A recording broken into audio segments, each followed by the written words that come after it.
Bonjour chers parents, bonjour amis de Boaké, bonjour chers internautes. Je suis le psychologue conseil Évariste Kwame. Je voudrais m'entretenir avec vous d'un sujet très important pour les parents d'élèves. Il s'agit de la réussite scolaire. En ce début de rentrée scolaire, bon nombre de parents nous approchent pour nous faire savoir que leurs enfants rencontrent des difficultés scolaires. Difficultés qui ne s'expliquent pas parce qu'ils ont mis toutes les fournitures à leur disposition. Pour d'autres parents, ces enfants sont des paresseux.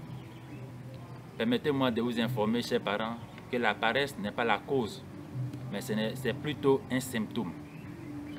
C'est le symptôme d'un malaise que vit votre enfant. Donc, pour aider votre enfant à pallier ces difficultés, il faut trouver la véritable cause de ces difficultés scolaires.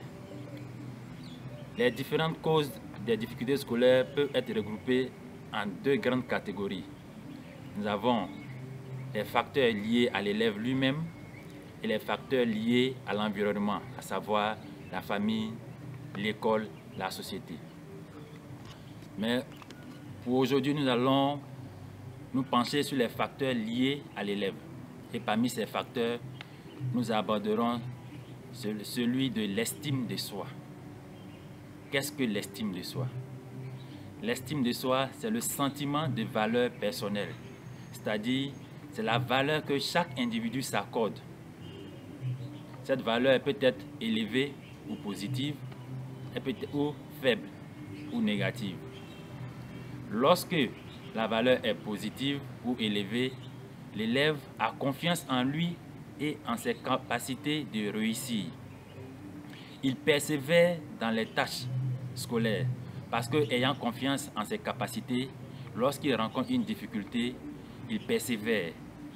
Il cherche les stratégies les mieux adaptées pour pallier toutes les difficultés qu'il rencontre. Et même s'il échoue à un exercice, il ne se déprécie pas. Il ne dit pas, par exemple, je suis nul, mais il dira plutôt, je n'ai pas maîtrisé la technique qu'il faut pour réussir cet exercice. Et donc, il va se remettre au travail pour trouver la technique. Par contre, l'élève qui a un niveau d'estime de soi faible ou négatif, celui-là abandonne rapidement les activités scolaires lorsqu'il rencontre des difficultés, parce qu'il ne se fait pas confiance, parce qu'il se déprécie. Pour lui, il n'est pas à la hauteur.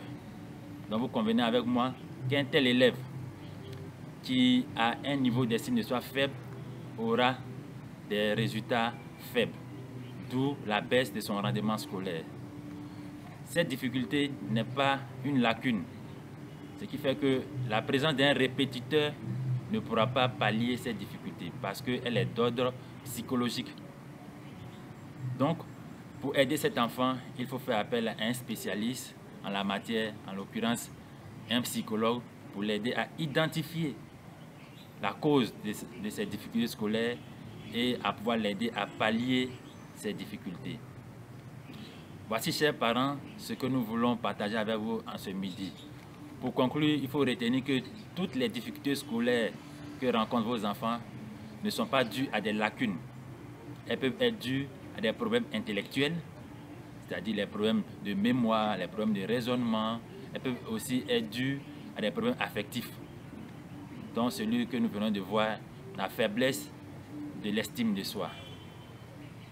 Chers parents, merci pour votre attention et nous sommes à votre disposition pour d'éventuelles